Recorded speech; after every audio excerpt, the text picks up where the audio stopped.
दीपं दर्शयामि रामचंद्र हाथ प्रचाली के दान महा गोविंदाय भयम ओम नाग्या आदि तंत्र विचमुंदी दोलाद्या उत्तमत्ता पादभ्यां भूमेदीना प्रोदातरा लोकाना आगमेन श्री रामचंद्र हनुमान नैवेद्यम निवेद्यामि नैवेद्याते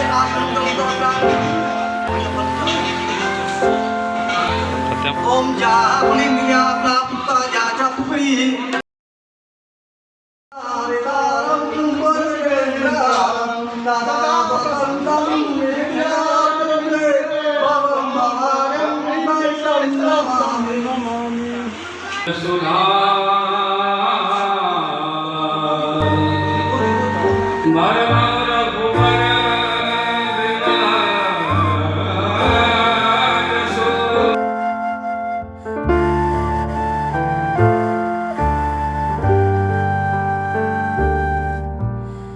भगवान श्री कृष्ण की लीलाओं में तुलादान लीला भी शामिल है।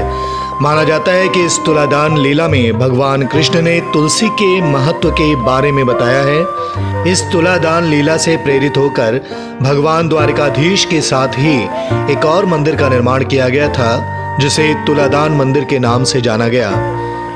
इस मंदिर का नाम काफी अलग है। आप भी सोच रहे होंगे कि आखिर ऐसा नाम क्यों दिया गया। दरअसल किंवदंती है कि इसी स्थान पर सत्यभामा जी ने श्री कृष्ण का तुलादान किया था। इस मंदिर में भगवान कृष्ण की मूर्ति के सामने एक विशाल तराजू रखा है, जिस पर उस दौरान तुलादान किया जाता था। इस मंदिर में श्रद्धालु अपने अपने वजन के अनुसार अन्न, घी, चीनी और तेल का दान करते हैं और ऐसी किंवदंती है कि भगवान कृष्ण को पूरी तरह से अपना बनाने और उन पर एकाधिकार पाने की लालसा में उनकी पटरानी सत्यभामा ने नारद मुनि को श्री कृष्ण का दान कर दिया। और जब नारद जी कृष्ण को अपने साथ लेकर जाने लगे, तब सत्यभामा को अपनी गलती का एहसास हुआ और उन्होंने नारद जी से भगवान कृष्ण को वापस पाने का उपाय पूछा। सत्यभामा को इस विपत्ति से निकालने के लिए नारद जी ने उन्हें कृष्ण के वजन के बराबर सोना दान करने को कहा। यहाँ भी सत्यभामा के मन में अहंकार आ गया और उसने श्री कृष्ण को सोने से तौलना शुरू किया। खजाने से पूरा सोना तुला पर डालने के बाद भी श्री कृष्ण जी का पलड़ा भारी था। यह देखकर उनकी पटरानी का अहंकार टूट गया। यह सब देखते हुए रुक्मिणी जी ने सत्यभामा से तुला में सोने के ऊपर तुलसी का पत्ता रखने को कहा। तुला पर तुलसी का पत्ता रखते ही सोने का वजन श्री कृष्ण के बराबर हो गया। इसी कथा के संबंध में तुला मंदिर बनाया गया था। तुला दान के बारे में कहा जाता है कि इस दान को करने से सभी ग्रहों का दान होता है। ज्योतिष शास्त्र के अनुसार हमारे शरीर के हर भाग पर किसी न किसी ग्रह का प्रभाव होता है और तुला दान करने से ग्रहों के निमित्त दान हो जाता है।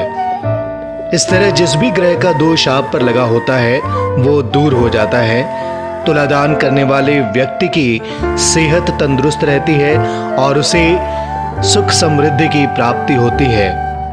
पौराणिक कथाओं में भी तुला दान का उल्लेख मिलता है। कहा जाता है कि तुला दान महादान के बराबर होता है। जो भी व्यक्ति इस दान को करता है उसे विष्णु लोक की प्राप्ति होती है। प्राचीन समय में अमीर और संपन्न वर्ग के लोग सोने से तुला दान किया करते थे। अब अनाज से भी तुला दान किया जाता है। ऐसी मान्यता है कि ब्रह्मा जी ने भगवान विष्णु के कहने पर तीर्थों का महत्व तय करने के लिए तुला दान करवाया था। तुला दान को तीर्थ यात्रा के बराबर माना गया है।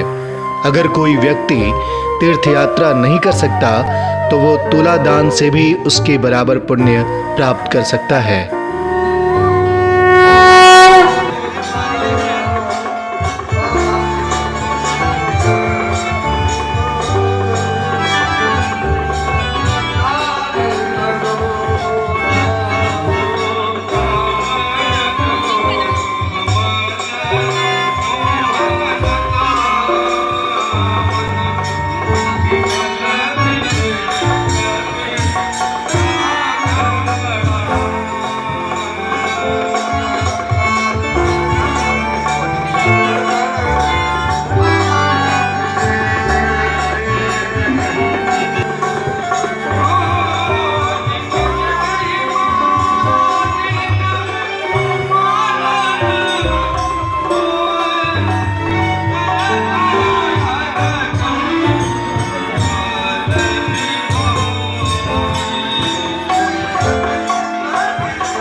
परमय तत्त्वविभाग मय भगत भगवन लगे अंधुर्यान विराग भक्ति के बाबे उत्तम काजो जन्मामान कमल भयाजो एक प्रकार परमाग्नाय कुंजल यात्रा जाए बल्लम बदले होय नंदा मगर मंदिगा मय परिविल्ला एक बार वरमगनाय नमुने नामे चिराय जाय कमले कमले परम विवेके बरता जाने के बदले सागर चरण सरोज वगारे अधिमोने जया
जय हो बजरंगबली। बस ठीक भाई पर